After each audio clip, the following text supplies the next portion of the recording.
I'm back now with our chief international correspondent, Clarissa Ward. She was there for the handoff of the remains of American veteran Joshua Jones in Ukraine today. An exclusive new video, Clarissa, documents the return of the Tennessee native who was killed in Ukraine back in August. On the front lines in Ukraine, he was known to his fellow fighters as Tactical Jesus on account of his long hair and deep knowledge of the Bible. To his mom, he was simply Joshi. Tennessee native Joshua Jones was just 24 years old when he was killed fighting in eastern Ukraine back in August.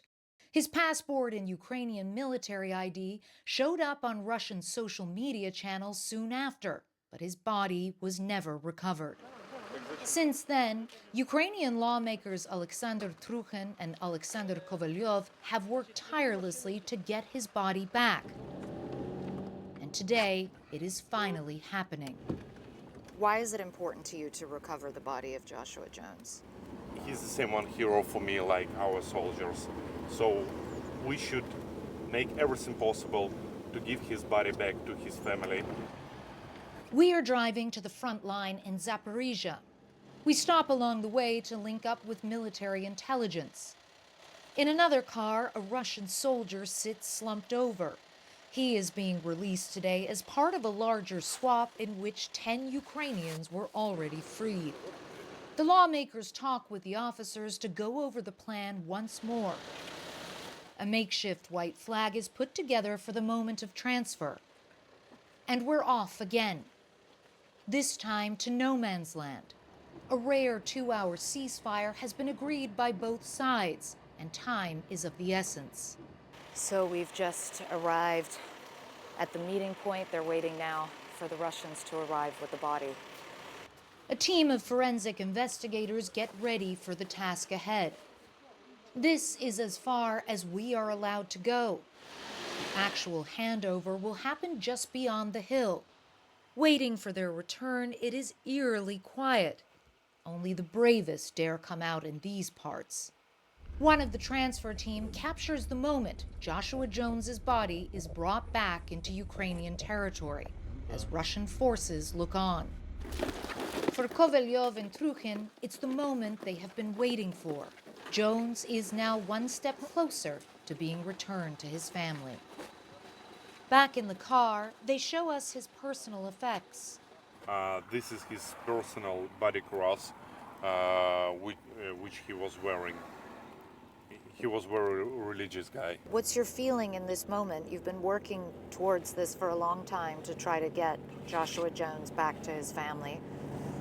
Our feeling, we are proud of our country, of our team. We are proud of the president, and we are proud that we are saving lives because, you know, when even somebody is dying, his family continue to live, and they cannot live normally if they know that they don't have a place where to come for their son.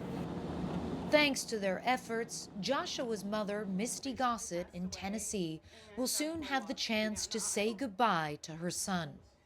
Joshua was a soldier. He was a born soldier.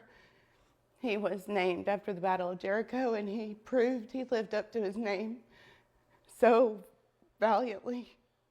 And I feel like the weight of the world has been lifted off of me. A name and a life that will be remembered, even half a world away. Jake, at least 5 Americans have been killed fighting here in Ukraine, and those 2 lawmakers who we spent the day with said that there are at least 2 Americans who are still alive, who are being held by Russian forces. They very much hope that what you saw today could be a prelude to negotiating their release and also the release of many of the other nationalities who have come to Ukraine to join the Ukrainian Foreign Legion to participate and play a role in this war, Jake. Clarissa, first of all, just extraordinary and impactful and emotional journalism. So thank you for bringing it to us. Take me back to the moment where you first saw Joshua's body being brought into Ukrainian territory during this rare 2-hour-long ceasefire. How tense was it? It was very tense, Jake. It was tense from the moment we arrived. The military intelligence people who we were with were quite nervous. They were concerned about our presence just because the situation on the ground was so tenuous, and nobody, I think, was really convinced that this 2-hour ceasefire was going to hold, and everybody was very concerned that the timings were very precise. And in fact, by the way, the ceasefire ended at 3, and at 3:10, the air raid sirens started going off once again. So I think there was a lot of concern about the fact that there were so many moving parts, so many things that could go wrong. And the fact that you had us as journalists along obviously added a different sort of layer of responsibility for them. So it was definitely tense, but then there was that moment of relief when they were able to put the body into the ambulance and then quickly ushered us in the car to get out of no man's land as soon as possible. All right, Clarissa Ward in Ukraine, thank you so much.